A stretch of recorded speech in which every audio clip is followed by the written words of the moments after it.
A paz do Senhor, sejam bem-vindos a mais uma leitura da Bíblia. E hoje vamos ler o livro de Marcos, capítulo 11 e 12. Capítulo 11 e 12. 11. Jesus entra em Jerusalém. Quando Jesus e os discípulos estavam chegando a Jerusalém, foram até o Monte das Oliveiras, que fica perto dos povoados de Betfagé e Betânia. Então Jesus enviou 2 discípulos na frente, com a seguinte ordem: vão até o povoado que fica ali adiante. Logo que vocês entrarem lá, encontrarão preso um jumentinho que ainda não foi montado. Desamarrem o animal e o tragam aqui. Se alguém perguntar por que vocês estão fazendo isso, digam que o mestre precisa dele, mas o devolverá logo. Eles foram e acharam o jumentinho na rua amarrado, perto da porta de uma casa. Quando estavam desamarrando o animal, algumas pessoas que estavam ali perguntaram: o que é que vocês estão fazendo? Por que estão desamarrando o jumentinho? Eles responderam como Jesus havia mandado. E então aquelas pessoas deixaram que os 2 discípulos levassem o animal. Eles levaram o jumentinho a Jesus e puseram as suas capas sobre o animal. Em seguida, Jesus o montou. Muitas pessoas estenderam as suas capas no caminho e outras espalharam no caminho ramos que tinham cortado nos campos. Tanto os que iam na frente como os que vinham atrás começaram a gritar: Hosana a Deus! Que Deus abençoe aquele que vem em nome do Senhor! Que Deus abençoe o reino de Davi, o nosso pai, o reino que está vindo! Hosana a Deus nas alturas do céu! Jesus entrou em Jerusalém, foi até o templo e olhou tudo em redor. Mas como já era tarde, foi para o povoado de Betânia, com os 12 discípulos. Jesus e a figueira. No dia seguinte, quando eles estavam voltando de Betânia, Jesus teve fome, viu de longe uma figueira cheia de folhas e foi até lá para ver se havia figos. Quando chegou perto, encontrou somente folhas, porque não era tempo de figos. Então disse à figueira: que nunca mais ninguém coma das suas frutas. E os seus discípulos ouviram isso. Jesus no templo. Quando Jesus e os discípulos chegaram a Jerusalém, ele entrou no pátio do templo e começou a expulsar todos os que compravam e vendiam naquele lugar. Derrubou as mesas dos que trocavam dinheiro e as cadeiras dos que vendiam pombas. Ele não deixava ninguém atravessar o pátio do templo carregando coisas. E ele ensinava a todos assim. Nas Escrituras Sagradas está escrito que Deus disse o seguinte: a minha casa será chamada de casa de oração para todos os povos, mas vocês a transformaram no esconderijo de ladrões. Os chefes dos sacerdotes e os mestres da lei ouviram isso e começaram a procurar um jeito de matar Jesus. Mas tinham medo dele, porque o povo admirava os seus ensinamentos. De tardinha, Jesus e os discípulos saíram da cidade. A lição da figueira. No dia seguinte de manhã cedo, Jesus e os discípulos passaram perto da figueira e viram que ela estava seca desde a raiz.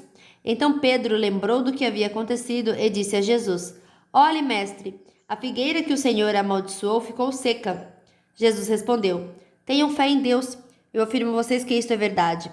Vocês poderão dizer a este monte: levante-se e jogue-se no mar, se não duvidarem no seu coração, mas crerem que vai acontecer o que disserem, então isso será feito. Por isso eu afirmo a vocês, quando vocês orarem e pedirem alguma coisa, creiam que já a receberam, e assim tudo lhes será dado. E quando estiverem orando, perdoem os que se ofenderam, para que o Pai de vocês que está no céu perdoe as ofensas de vocês. Se não perdoarem os outros, o Pai de vocês que está no céu também não perdoará as ofensas de vocês. A autoridade de Jesus. Depois voltaram para Jerusalém, quando Jesus já estava andando pelo pátio do templo. Chegaram perto dele os chefes dos sacerdotes, os mestres da lei e os líderes dos judeus que estavam ali e perguntaram: com que autoridade você faz essas coisas? Quem lhe deu autoridade para fazer isso? Jesus respondeu: eu também vou fazer uma pergunta a vocês. Se me derem a resposta certa, eu direi com que autoridade faço essas coisas. Respondam: quem deu autoridade a João para batizar? Foi Deus ou foram as pessoas? Aí eles começaram a dizer uns aos outros: se disséssemos que foi Deus, ele vai perguntar então por que vocês não creem em João? Mas se dissermos que foram pessoas, ai de nós. Eles estavam com medo do povo, pois todos achavam que, de fato, João era profeta. Por isso responderam: não sabemos. Então eu também não digo com que autoridade faço essas coisas, disse Jesus. Capítulo 12. Os lavradores maus. Depois Jesus começou a falar por meio de parábolas. Ele disse: certo homem fez uma plantação de uvas e pôs uma cerca em volta dela. Construiu um tanque para pisar as uvas e fazer vinho, e construiu uma torre para o vigia. Em seguida, arrendou a plantação para alguns lavradores e foi viajar. Quando chegou o tempo da colheita, o dono enviou um empregado para receber a sua parte, mas os lavradores agarraram o empregado, bateram nele e o mandaram de volta sem nada. O dono mandou mais um empregado, mas eles bateram na cabeça dele e o trataram de modo vergonhoso. E ainda outro foi mandado para lá, mas os lavradores o mataram. E o mesmo aconteceu com muito mais. Uns foram surrados e outros foram mortos. E agora a única pessoa que o dono da plantação tinha para mandar lá era o seu querido filho.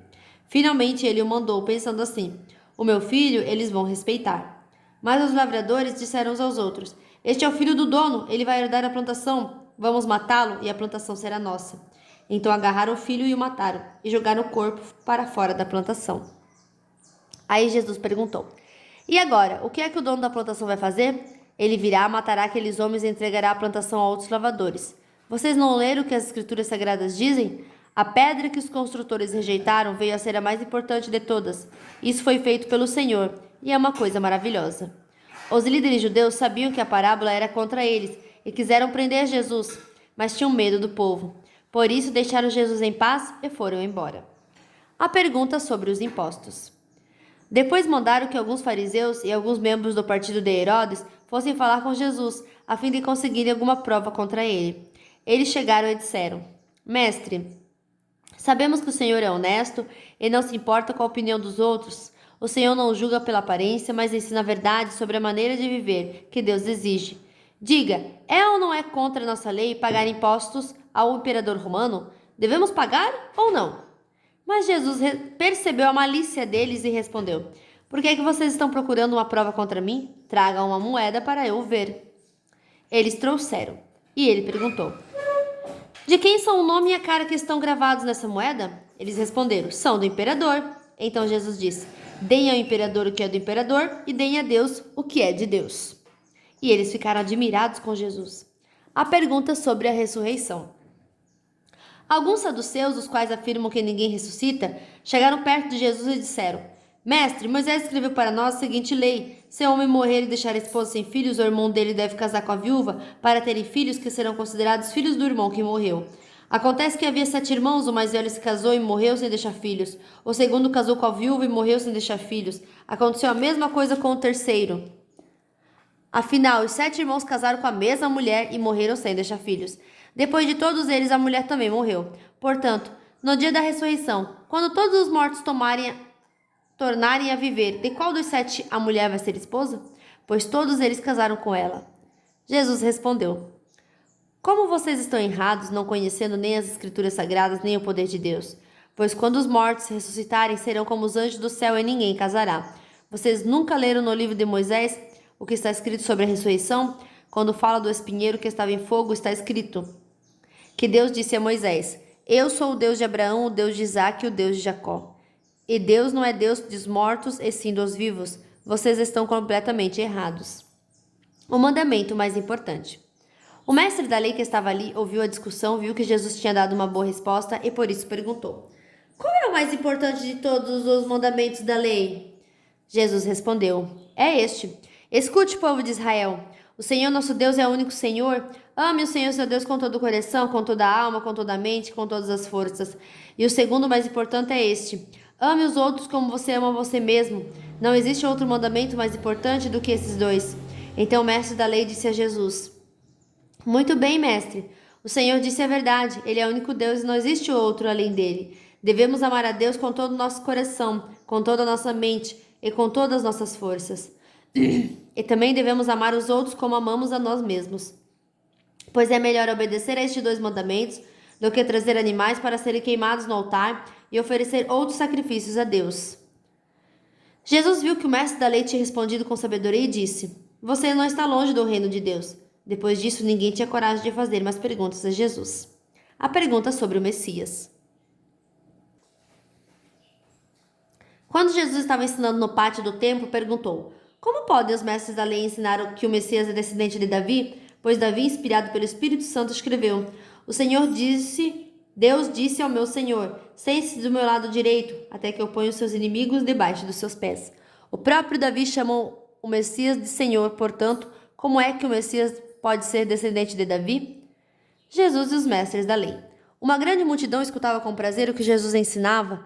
Ele dizia ao povo: Cuidado com os mestres da lei. Eles gostam de andar para lá e para cá, usando capas compridas, e gostam de ser cumprimentados com respeito,